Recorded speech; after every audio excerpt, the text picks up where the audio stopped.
Good afternoon, everyone, and welcome to this webinar, Youth Engagement in Planning, Regeneration and Neighbourhood Management, Voice Opportunity Power, hosted by the Town and Country Planning Association. Thank you for taking the time to join us. We have an exciting agenda ahead of us where we will hear more about the Voice Opportunity Power Toolkit. My name is Sally Roscoe. I am a Projects and Policy Officer at the Town and Country Planning Association, and much of my role focuses on our Healthy Placemaking workstream. Today's webinar is possible due to the support of Sport England, who support this work and allow us to provide this event for free. Next slide, please. So about the TCPA. The Town and Country Planning Association is a charity with a vision for homes, places, and communities in which everyone can thrive. Our mission is to challenge, inspire, and support people to create healthy, sustainable, and resilient places that are fair for everyone. Our work covers climate change, garden cities and new towns, parks and green infrastructure, community participation, and social justice, as well as healthy placemaking. We are a membership organization, and if you would like to know more about becoming a member, then please do visit our website. Next slide, please. So shortly I will be handing over to Dinah, who will provide an overview of the Voice Opportunity Power Toolkit, and then to Gemma from the TCPA, who will facilitate a Q&A session. Throughout this webinar, you can use the Q&A box to leave questions about the presentation, and we will attempt to cover as many as we can, and the webinar will be hosted later on our website. And just to mention some of our children and young people work, the TCPA is a proud partner of the Voice Opportunity Power Toolkit, and we have also some additional resources on our website that focus on children and young people, such as webinar recordings and case studies. And again, you can find these on tcpa.org.uk. Next slide, please. This webinar is the first installment in a two-part series on the Voice Opportunity Power Toolkit. The second will take place on the 12th of June and cover some case studies in greater depth. More information will be available on our social media and the events page of our website later this spring. Next slide. Also, I'd like to bring to your attention the Youth Voice Innovation Storybook, a collaborative effort from Sport England and the Innovation Unit. The storybook explores Sport England's experience of embedding youth voice and is full of ideas, tips, and activities that have really worked to get young people involved. Many organizations that are aiming to place young people's voices at the heart of decision making will find it useful. Next slide, please. So now I'm going to hand over to Dinah. Dinah is the co-founder of ZCD Architects. She is a child-friendly cities expert and researcher and has helped develop policy guidance and best practice around inclusive engagement. Her work has had a significant impact at the local, London, UK, and international levels. She is the author of All to Play For, How to Design Child-Friendly Housing, which was published by Reba Publishing in February 2025. She is a former Mayor's Design Advocate for the Mayor of London and currently a design review panel member for Harrow, Hounslow and Brent Councils. So over to you, Dinah. Good afternoon. Thanks, Sally, and thanks, Gemma, for hosting as well on the TCPA. I'm really delighted to be able to run through everything I can tell you about Voice Opportunity Power. So I'm going to share my screen and hopefully it's all going to go according to plan. Hold on, just give me a second. I'll make sure I'm at the beginning of my presentation.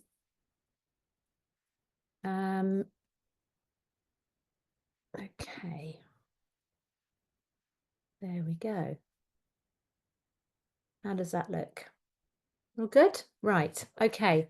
So as Sally said, I'm Dinah. I'm a director and co-founder of ZCD Architects. We're a practice based in Hackney, in East London, and we are really drawn to the idea of kind of child-friendly cities design, but also kind of a more inclusive approach to what we call people-centered city making, architecture and development.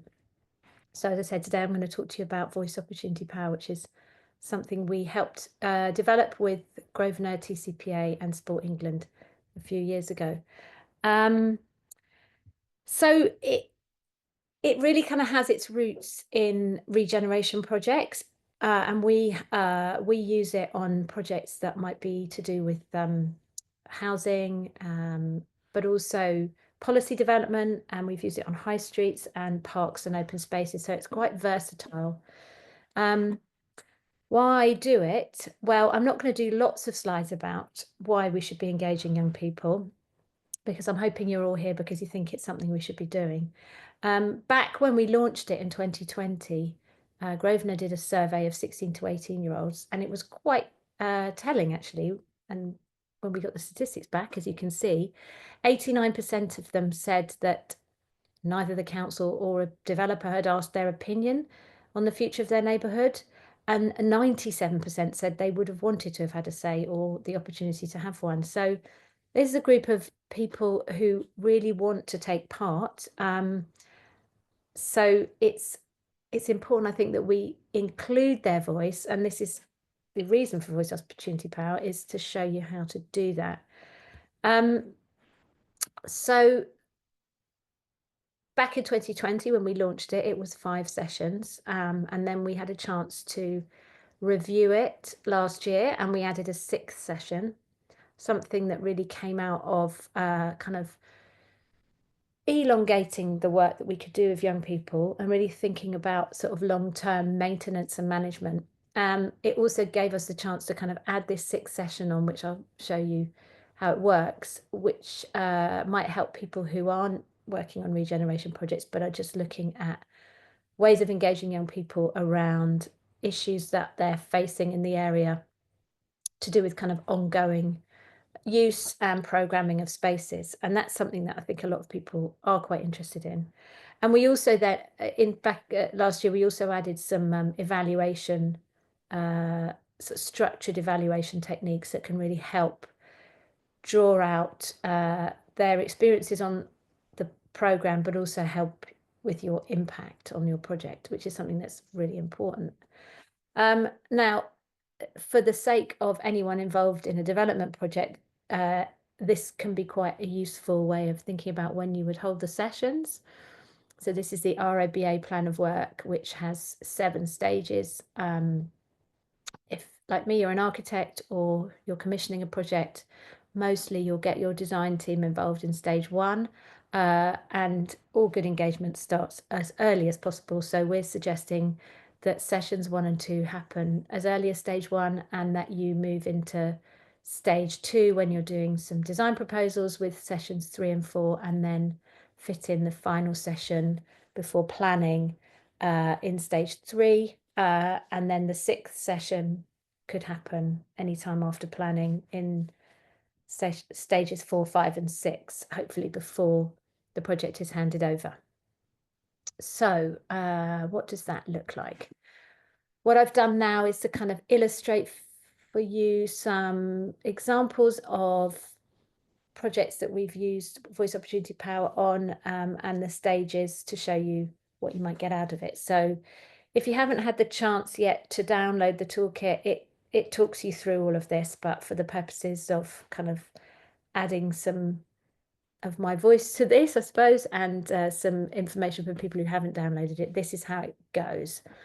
So stage 1 typically would take place in a kind of workshop setting. So in a school or a youth club or a kind of residence community centre. Here it is in Aberfeldy Village, where we will be, where we were asking young people to map their local area. Now, one of the kind of key techniques that we use is what we call the traffic light system. So we ask young people to tell us about the spaces and places in their local neighbourhood based on this idea of a traffic light. And it's very different from asking them about what they like and they don't like, because it allows them to start discussions about how spaces feel when they're in them. So you can read the toolkit for explaining the green, amber, red traffic lights, but essentially these young people are putting the flags in here in these spaces and having conversations about what these spaces are like. The benefit of talking about how you feel in a space is that you can feel differently in spaces at different times. You might feel that a space feels very green, which means it's kind of available for you to do what you want in it during the day. or in the summer, and it might feel less like that after dark and at weekends. So very kind of structured way of looking at space and recognizing that young people really understand the spaces and places in their neighborhoods. So by the second session, we want to get out and about. We've introduced the program to them, and we get them to analyze spaces based on this traffic light system. So this is us in Nottingham Trent Basin, and they're showing us what these spaces are like, filling in their own worksheets. Always from these sessions, you get some incredible insights about the area that anybody who isn't a young person may not know about. So they're extremely valuable. In that session as well, when you get back to the workshop setting, you'll be asking them to start thinking about this manifesto that they're going to put together, which is the kind of asks of the project. Session 3, which can take place in stage 1 or 2, we suggest that you take them to a new place, a place that maybe kind of has evokes some of the changes that your project is going to do. So, for example, this is the Public Realm Inclusivity Panel, who we work with at Earls Court, and we've taken them to the Queen Elizabeth Olympic Park, because this is very much about just public realm, and we're taking them to a very large park that's already completed. So this is a place that they don't know, but they can use those same analytic techniques that we've taught them and think about how those spaces make them feel. By the end of this session, back in the workshop setting, they'll be finishing off their manifesto, which will be kind of formally handed over to the design team and the client. Now, all the way through these sessions, it's really important to have senior members of your team present, hearing firsthand what the young people have to say. It's great having junior members to experience some of this, but I would advocate for definitely making sure that some of your senior project managers and the people who can make the real decisions are there as well. Those people will have the skills to really understand the briefing process and can kind of make promises, if you like, on the spot, or explain why things can't be provided.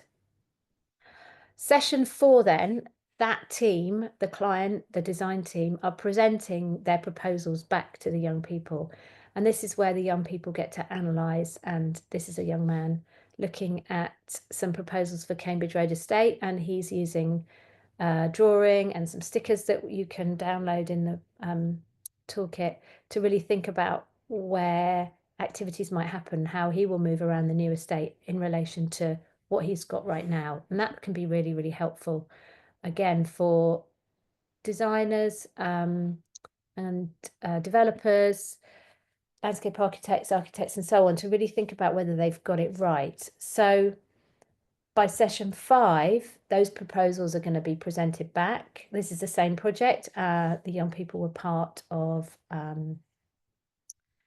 looking at, in a kind of more formal setting, the proposals, and then they're feeding back to the design team again. So that takes you up to planning. And then our final session, which can be held sort of after planning, is when they start to think about what's it going to be like to live there. This is really, really helpful in terms of moving new residents in, or perhaps thinking about how new young people will live there, but also how the community is going to live together, what the neighbours should be expecting of each other, this is really kind of where we can start thinking about issues like no ball game signs and how young people feel that those should or shouldn't be included in their development.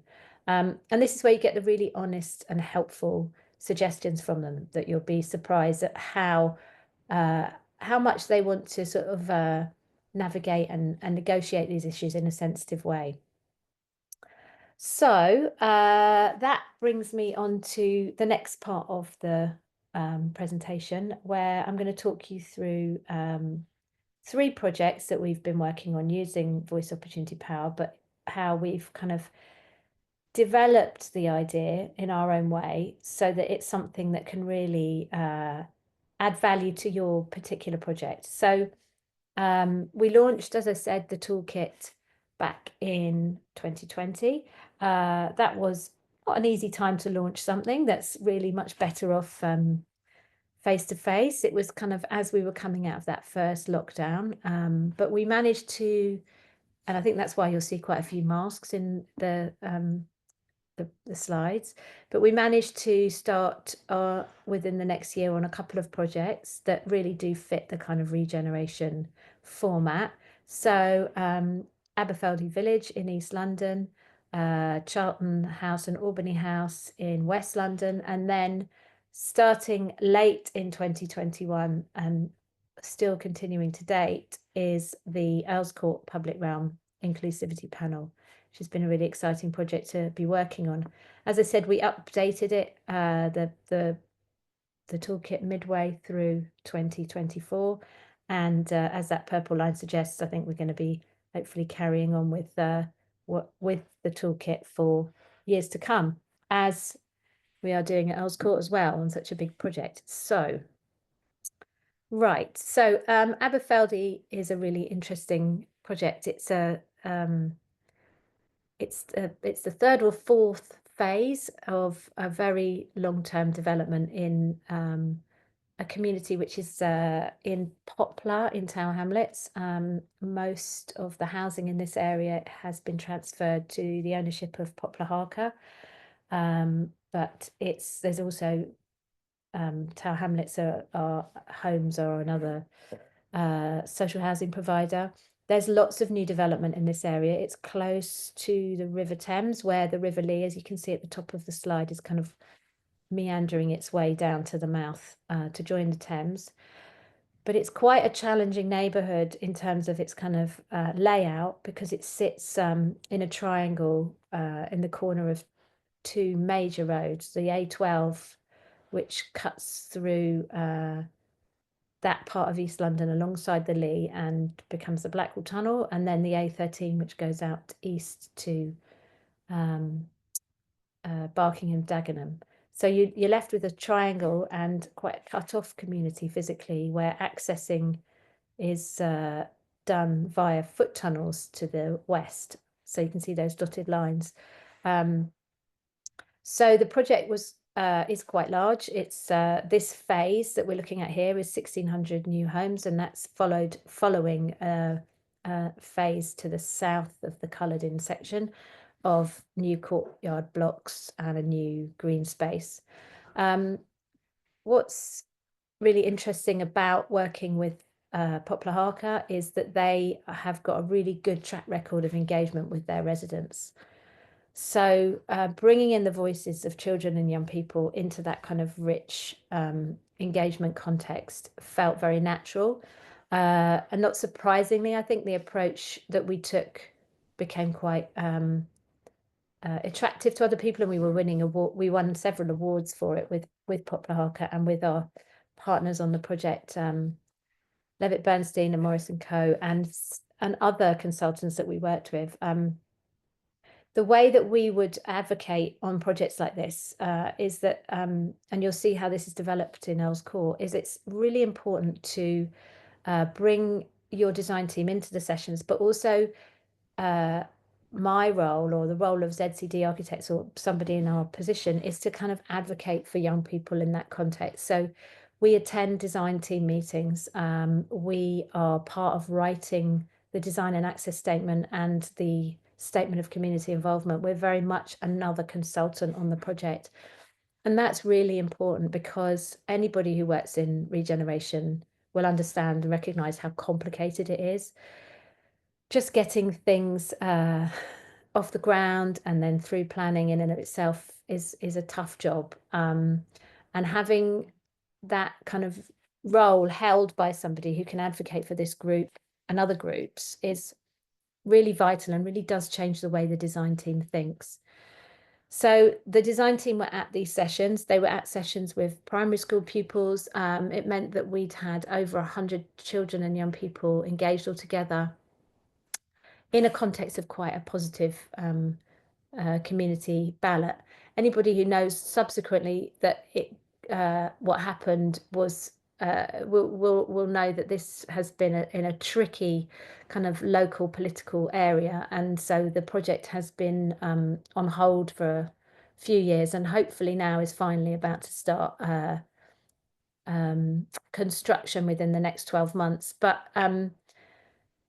looking back, the work we did, 5 sessions, took a total of 7 months, which is not uncommon in a regeneration project. In some ways, it's quite fast. So we've got we really do gather the information that from all the sessions and make sure that as well as having the design team there, you can see quite a few of them walking alongside the young people. We make sure that everything is recorded and that the work we do really feeds into the work of the broader design team. This is just one example showing us walking through one of the underpasses. Not surprisingly, the underpasses are a particularly challenging element of living in that local area. So young people, just to get to school, if you read that top right box, sometimes they're even driven. It's a 5-minute walk for the pupils who go to the secondary school on the other side of the A12 and live in Aberfeldy. But for obvious reasons, that some of them are even driven there by their parents, and they have to use the underpass to get to school, but they don't like it very much, and you can see that it's stopping them moving around at other times of the day, and then during the week. So being able to sort of talk them through what the changes were going to be like, and listening to what was important to them, we can show them images like the one at the bottom about how that connection is going to be widened and improved, and indeed kind of link to parks. And for them, in fact, those statements like, "That's so cool," and much better than the existing. One young person even went as far to say that we'd done exactly what they told us to do, which I thought was a brilliant way of thinking that they were really part of the co-design process. So Charlton House and Albany House is a smaller regeneration project in Ealing in West London. We did actually more than 5 sessions. We did 7 sessions with this community group. We were able to, again, work alongside sort of wider engagement. We were working with Hounslow Council, who were the client, and there'd been another successful ballot on the site.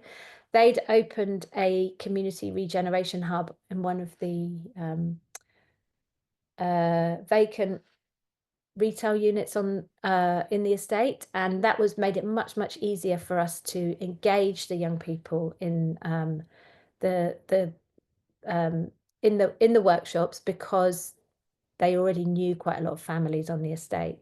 So this is a very different kind of approach to working with a school, and it can be a bit trickier bringing in young people who are not at a school, because when you go to a school, you've got those teachers to support you in all the sessions. But here there was very much a kind of a nicer approach. I think in some ways we had a real range of different ages, so all the way from 5 through to 19. This is one of the sessions where we went on a walking tour with the older children, but there were other sessions, for example, other walking tours, which we took the younger children alongside us as well, and that gave the older children a chance to support their fellow residents, and also kind of hear from each other what was important to them. This is something that we have found increasingly on the engagement that we work on, is a real positive benefit of working with young people, and I'll come to how we've managed to grow this in Earls Court in a moment. So this is a couple of walking tour routes that we took. Typically when we plan a walking tour, we like to, in the first session, ask young people where they'd like us to go with them. Again, as you can see from the masks, sort of recently coming out of lockdown, so some of the young people had been really using the local area to walk around and, get some fresh air and some exercise. But others hadn't explored some of the areas around them, and they really liked finding out about the places that they could go to. We often give them cameras as a way of kind of looking and seeing, and that's a really nice thing you can do, is to kind of exhibit their work at the end of the project. So this is one young woman telling us about the local shops and how important they are to her, how the shopkeepers are friendly and she can chat to them in the aisles and really get to know them. She got really interested in photography. That's her in the bottom right-hand corner, and has used the money that we paid them to take part to buy a camera. This is something that's really central to the work that we do, and we suggest, but it's not essential, of course, it's up to you, that you do pay young people for their time. At school, maybe slightly different, and schools might want you to give out vouchers, but if you are having a direct relationship with young people, we think it's really valuable and helpful and supports a wider range of young people to get involved if they feel that they can get something out of it as well as just giving their opinion. As you can see from that timeline, quite a few of these projects will take a long time to realise. So whilst we might think that there's a great benefit coming down the line, the chances of them still being young people when these projects are finished are sometimes quite low, which is a sad state of affairs, but we need to sort of acknowledge that, I think. And the paying is a really good way of kind of understanding that in the here and now, this is really important help and expertise that they're bringing. So just to finish with, in the next sort of 10 minutes, I'm going to talk about the Public Realm Inclusivity Panel. This is a really interesting project that we've been working on for more than 3 years, actually.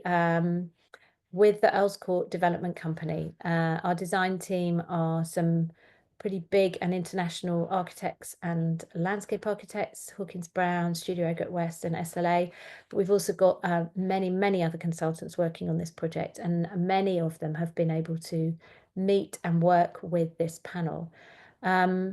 Altogether, in fact, which is quite overwhelming perhaps for most of you, we've had over 41 sessions. Now this is off the scale, I think, and nothing like anything that most projects will embark on, but it is the biggest development in London at the moment.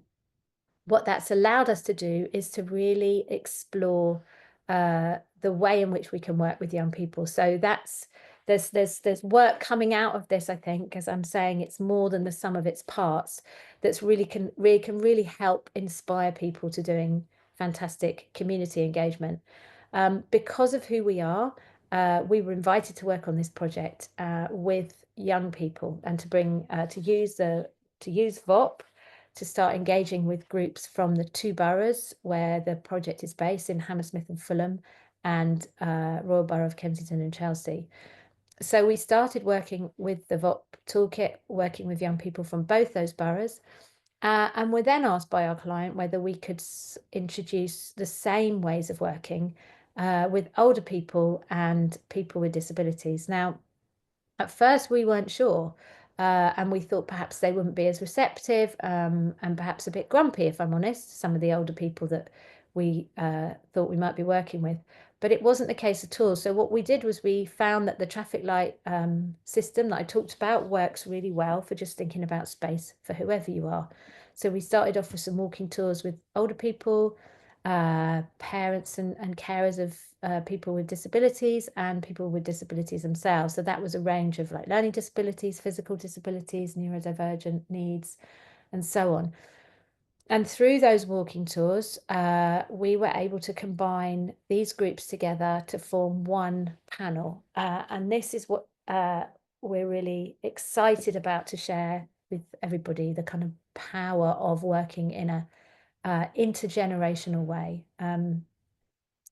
Over the 20 odd sessions that we've had with the Public Realm Inclusivity Panel, which we call the PRIP, we have got so much content I couldn't even possibly begin to share it all with you, and it's all been part of and woven right through the design and access statement and all the input into planning that was lodged back in June. We're still going with this panel. As you can see, I've kind of highlighted the young people on it.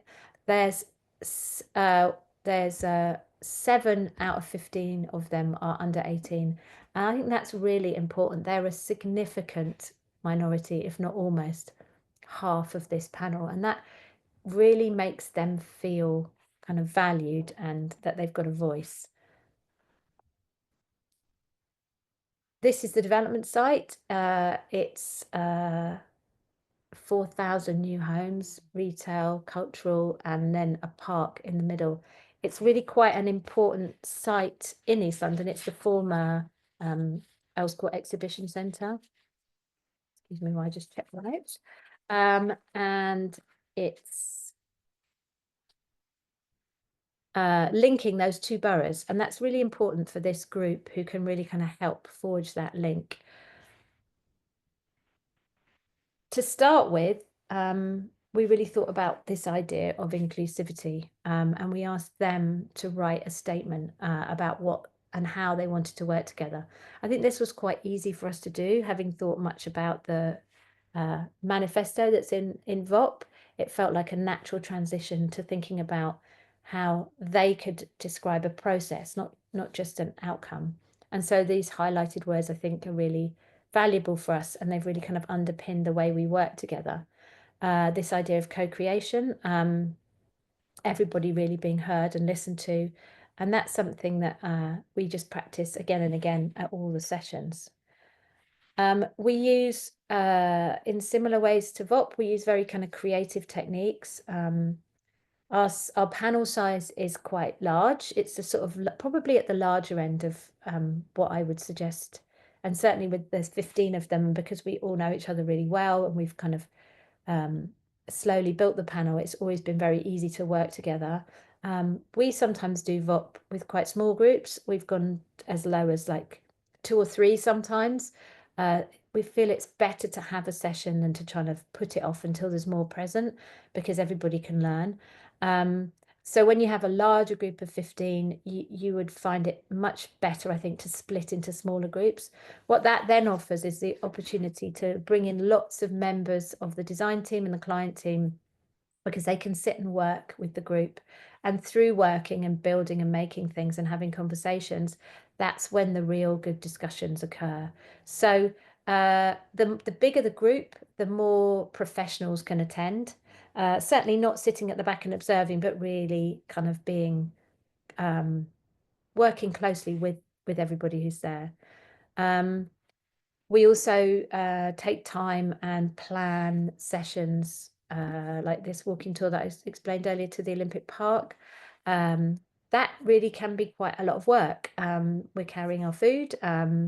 We've come all the way from Earls Court. Many of the panel members are not able to use public transport, so it took time and planning to make sure that they can get there by taxi and minibus, and that can go as well for young people. If you have young people who have mobility needs, then you need to think even harder about how they can join those walking tours, because it needs to be as absolutely inclusive as possible. And then I think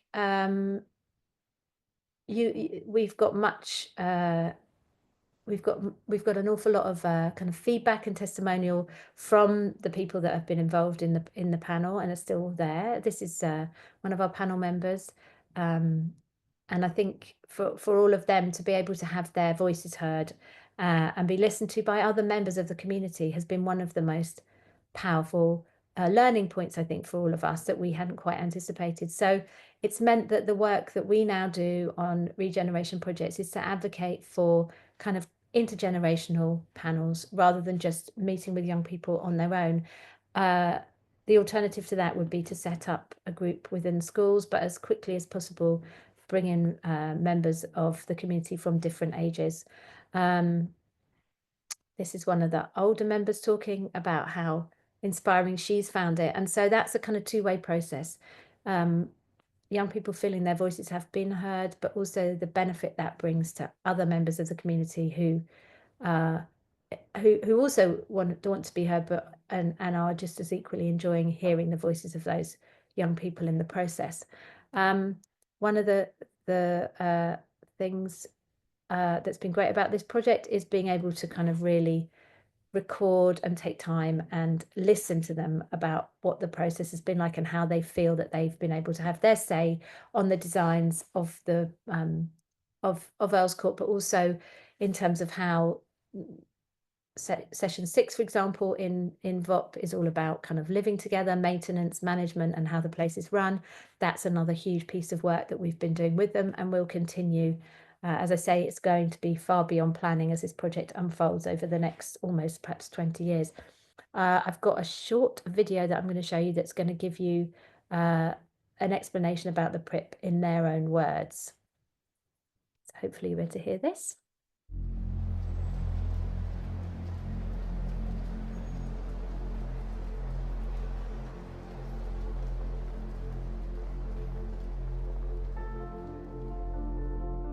So I've lived in Earls Court for around 4 years. So I moved here when I was 3, basically my whole life. I joined the panel because I wanted to make an impact on the community, and I wanted to know what I'm letting myself in for following the master plan. I have been involved in community engagement before, but this is really quite unique.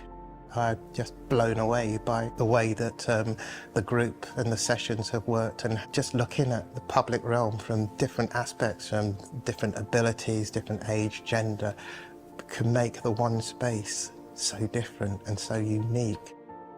It's going to be a place where I'm going to spend a lot of my time. I can't wait to see the water elements, the landscape, the greenery, the shops, the environment. I'm definitely very excited for what I'm going to see. I'm really excited that it's really near my house. It's going to be a very nice place to like stay, and I'll feel like not at home, but like kind of am, because I did some of this.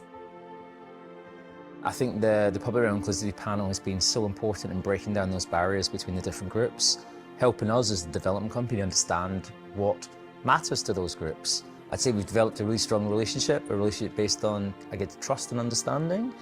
I've learned a lot about their day-to-day lives. Many of them have different experiences to me, different challenges, different backgrounds, and that has been the thing I think I personally have gained most, is learning what it's like to be in someone else's shoes. I think developers need to listen to young people because we're going to be the future generation.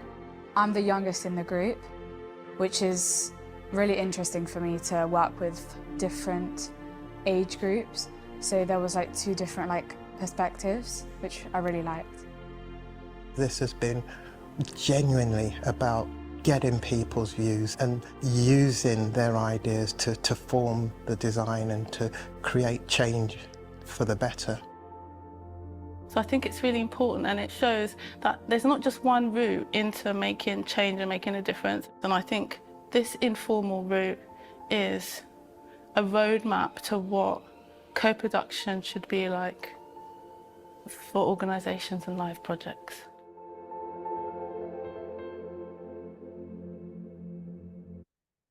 Oh, okay, so, oh, I'm so sorry, that's not correct. This is the last slide. I feel I've done quite well, Gemma, haven't I? I've done it under time. Just to finish with, a quick plug about the book that I've just published, because I think if you've got the time to sit back and have a think about how this can impact your project, this is really focusing on how we design child-friendly places in terms of engagement, but also around a kind of systems approach to thinking about spaces and places that work for children and young people, and also the rest of us. For us at ZCD Architects, I think the last 10 years of research and engagement and planning and designing and bringing all of that together has been really, really important. Youth voice should be more than just thinking about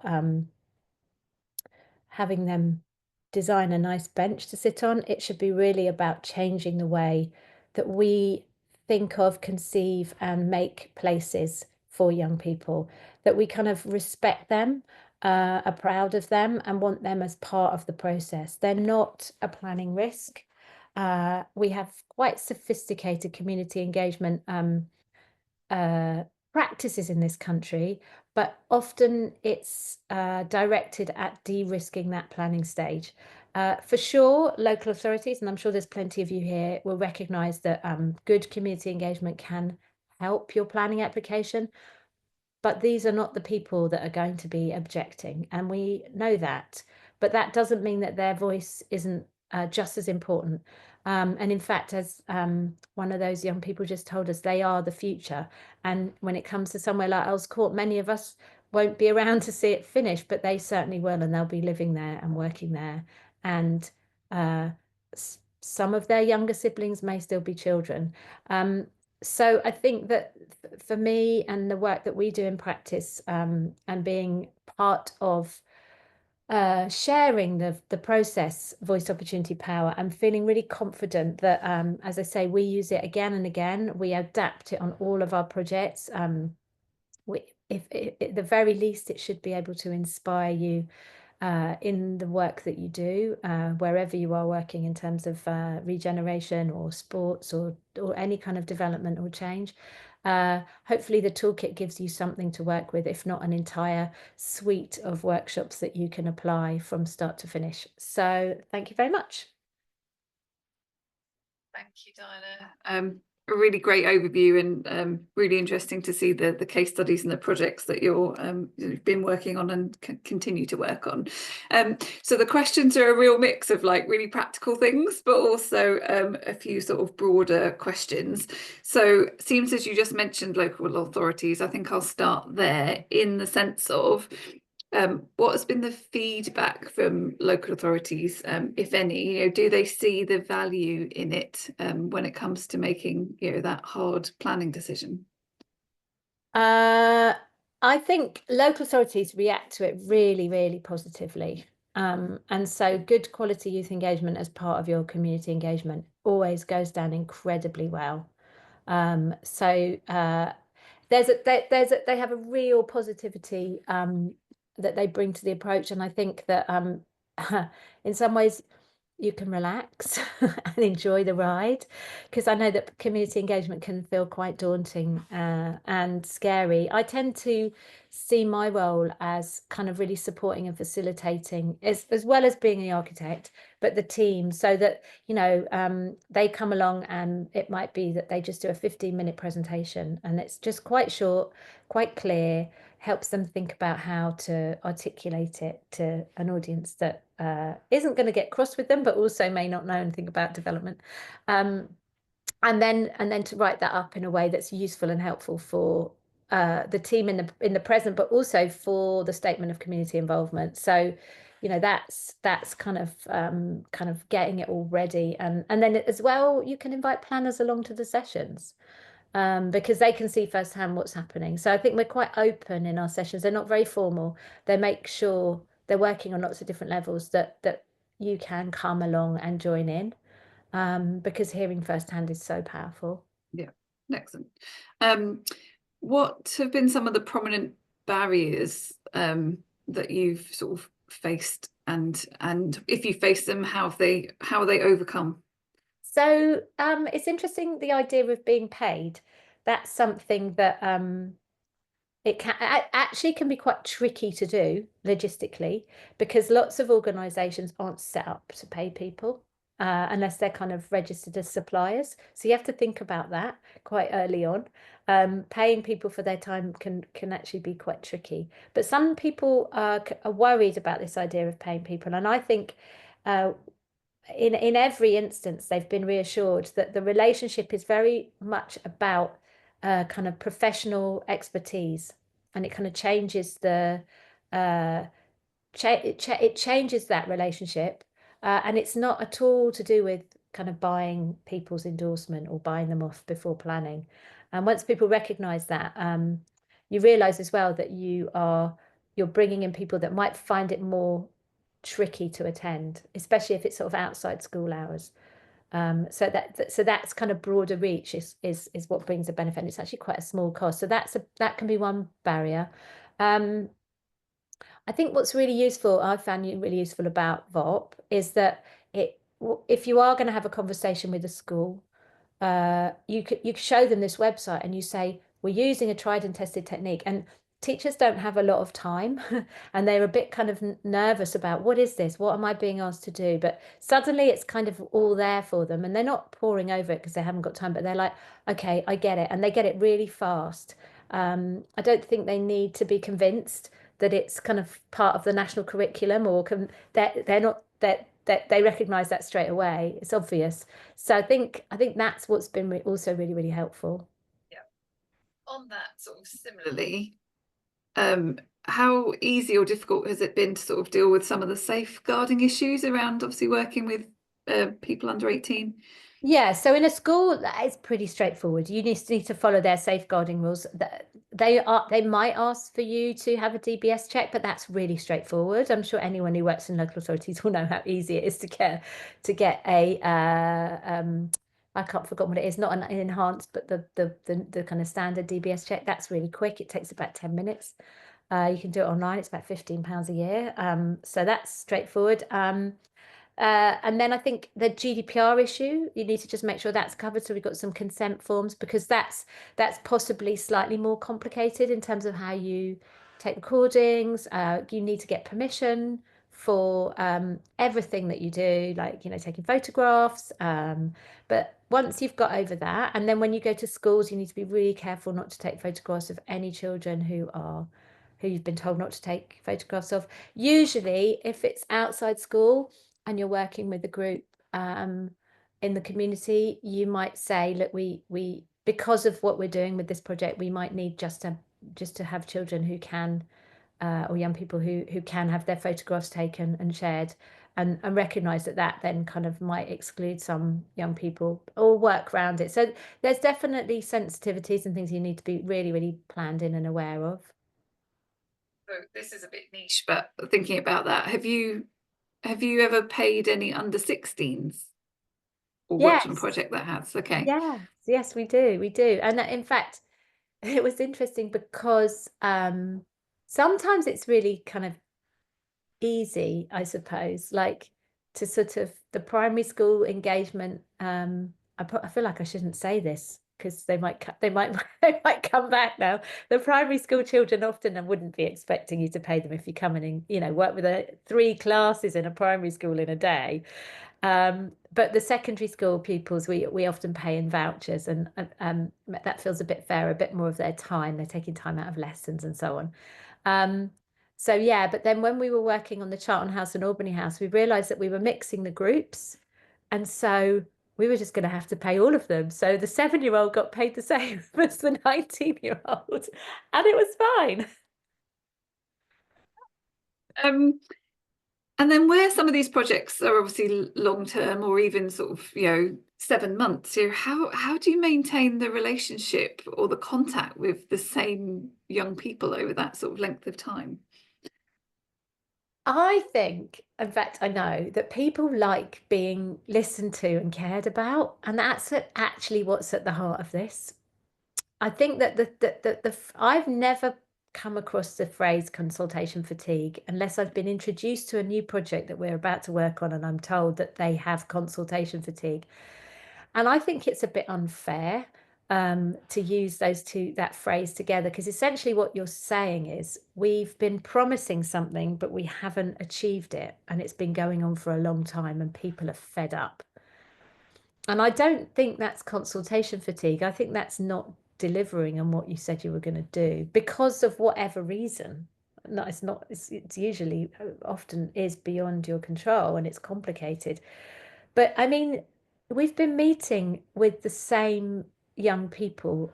Well, at least one of them has stayed. Actually, it's interesting on Earl's Court because it's such a good process.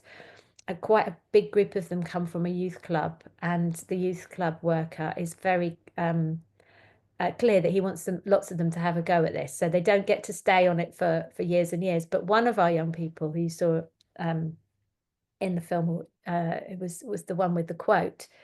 She's been involved since she was 15 and she's 18 now, and she's about to go to university. And she is not going to be going to university in London. And she's already told me that she wants to stay involved, and she will definitely be getting the train back to come to the sessions that are every month. Now that doesn't suggest consultation fatigue to me. They really, really like the fact that they're part of a really important process. They recognise it's going to take years. The conversations we're having are not about what do you want? Right, we're going to do it. They're just much deeper and much longer than that. And I think that's what you have to do. You have to, the payment allows you, I think, to take you out of that moment and saying, like, it's not about waiting for this thing. It's about you working with us in the here and now about something that we're doing and we need you. So the fatigue doesn't set in. People really like taking part in these. They never want it to finish. And in fact, that's the saddest thing about doing VOP when it's a 5-session thing. You've got to know the young people and you've got to say goodbye. So you just mentioned the youth club involvement in Earls Court. How easy have you found it to engage so outside of school? How, like, recruiting young people, working with youth clubs, having those conversations? Yeah, so some youth clubs will think it's appropriate, some won't. Some you can meet in the youth club. That it's very, very important that you work obviously closely with the youth club workers. And sometimes, quite often, you'll need to pay them for their time as well, because you'll be taking them out of the youth club setting and you might only have a small group of young people and they still need to, like, you know, have the right number of youth club workers back at the youth club that night or whatever. So I think that you need to sort of like balance out the benefits that you're getting in your project with how that could help the youth club themselves. And so, I mean, it might also be, it really, really depends on the project, that it might be part of wider social value contributions as well. You know, so there might be some contribution paid to the youth club, but that's not usually something that we're involved with. But you know, it's really good to be able to set up these strong relationships with, like, basically stakeholders in the local area, and this is one of them.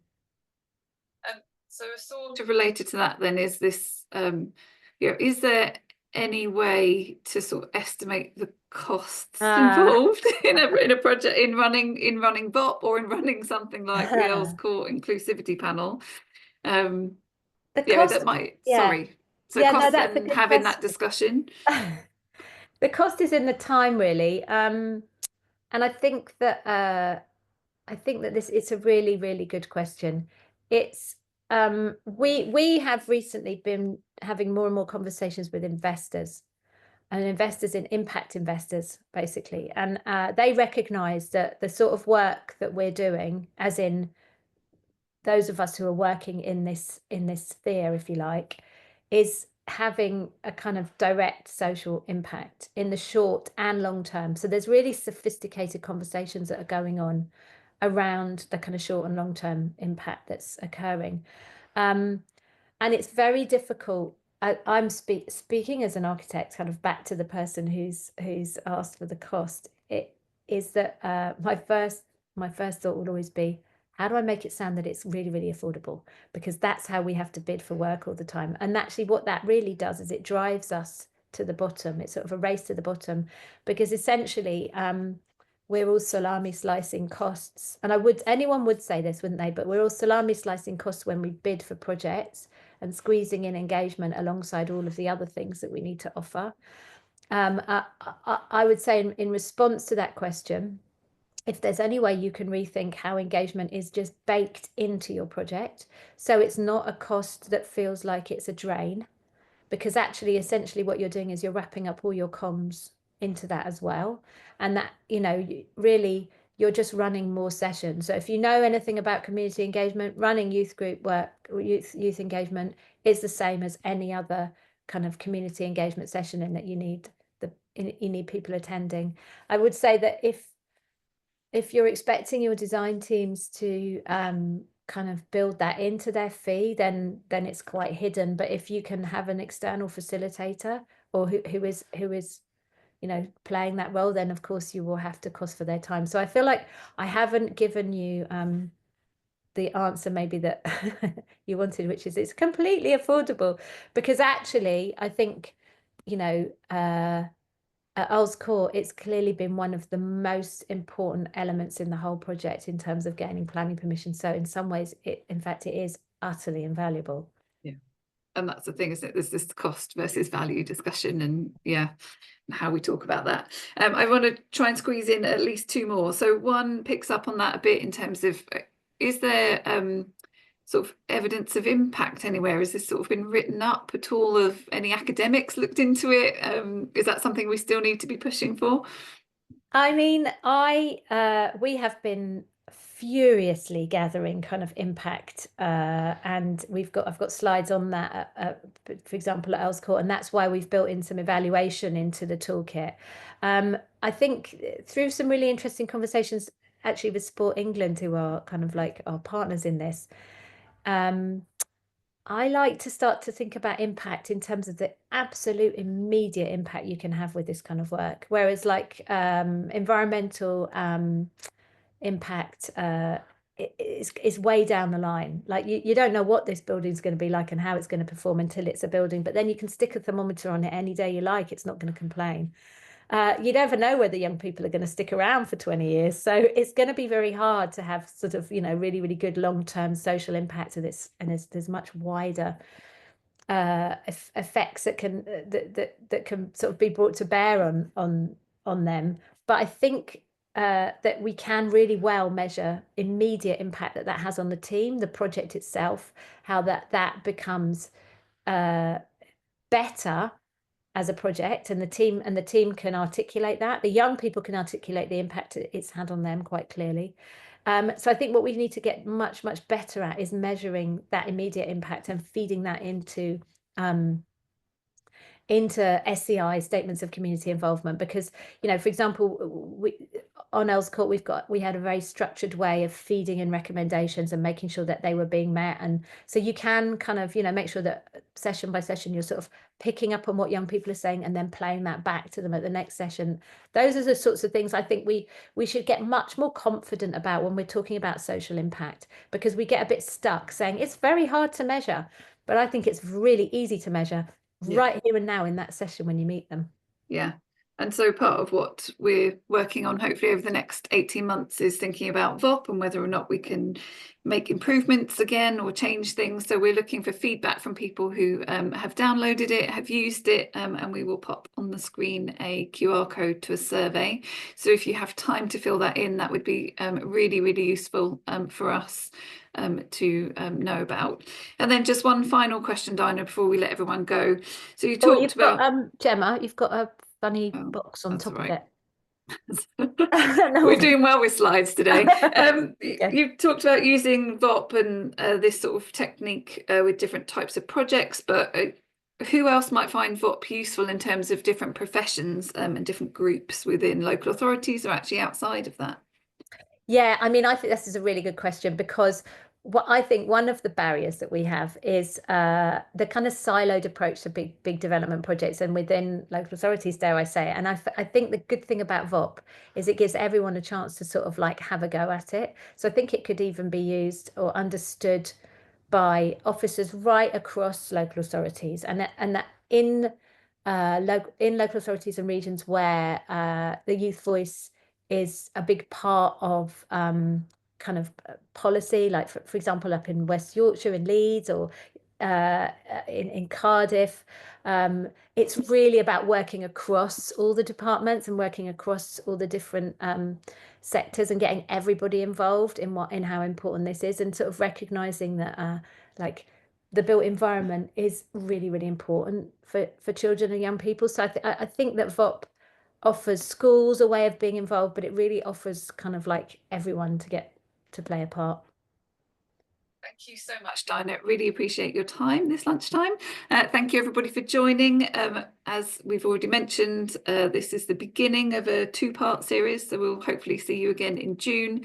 And there are lots of resources on the TCPA website, but also, of course, on the Voice Opportunity Power website as well. So thank you very much for joining us, and I hope you have a good afternoon.